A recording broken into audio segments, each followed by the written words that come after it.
My F30 friend's stepmom and stepbrother tried to get my daughter deported so I would date him plus updates. I originally posted about this a while back, but my original post was more of a lengthy rant and I was a little too emotional at the time, plus the original title was misleading, as I meant to say stepmother and not mother. That said, this time I'm going to try again to better articulate myself, so here is the full story. For those who read my first post, this will also serve as the update, and sorry in advance for being long. Also, trigger warning as there is violence mentioned in this story. I, F30, am a single mom to a mixed-race 3-year-old daughter. I'm white, but my daughter's father is a New Zealand Maori, the indigenous people of New Zealand. I have a close friend from college who I will call Kate, who really is a cool and genuinely nice person, but her stepmom Pam and stepbrother Kyle are toxic, entitled people. Pam is unemployed, used to work at an Amazon warehouse but is now living on disability. Kate's dad, who I will call Kenny, works as a truck driver, and Kyle is also unemployed. As to my understanding, he's never been able to hold a job for long. Also, while Kate and her family are originally from West Virginia, they moved to Pennsylvania about some time ago.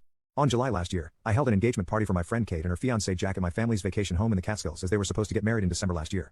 Up until then, I didn't really talk to Kate's stepmom or stepbrother. I don't know them, but apparently, they've been following me, my family and friends on Instagram and Facebook. According to Kate, Pam is apparently envious of the photos and stories me and our friends, post of us traveling, going out to restaurants, photos of us at parties or networking events, going on family boating trips, etc. For this reason, Pam was demanding that she and her son be invited to the engagement party so she could socialize with our friends, my family, as well as colleagues from the museum and university, as Pam and Kyle had no social life or friends of their own.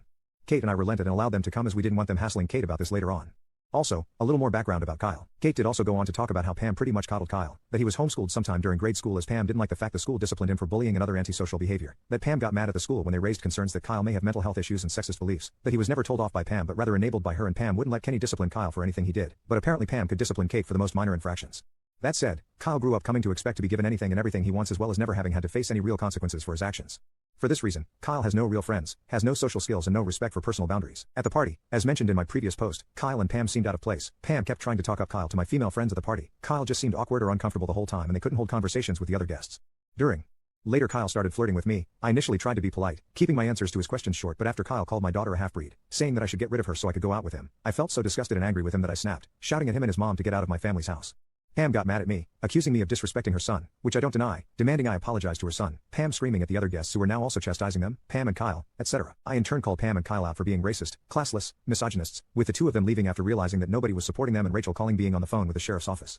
Pam and Kyle then started sending me and Kate messages, angrily expressing how they felt humiliated. Pam calling me and my guests, most of whom were friends and colleagues from the museum and university, were snobs, as she felt we thought that we were too good for them. Pam demanding I apologize to them, Pam and Kyle demanding I go out on a date with Kyle to give him a chance and other things. I ended up just blocking Pam but neglected to also block Kyle. Fast forward to late March, ICE came over to our family's home in the Upper East Side, since apparently Pam and Kyle reported my daughter as an illegal immigrant, despite my daughter being a U.S. citizen, born in Boston, and me being her mother. I then called my grandpa's law firm, who sent over a couple of lawyers. The lawyers dealt with the ICE agents, while I showed documents, etc. Anyway, Kate told me that Pam and Kyle tried to get my daughter deported because they didn't want a non-white person in their family. Pam wanted me to get with her son, and they hoped that this would somehow make me willing to go out with Kyle. Instead, my family and I decided we were going to take them to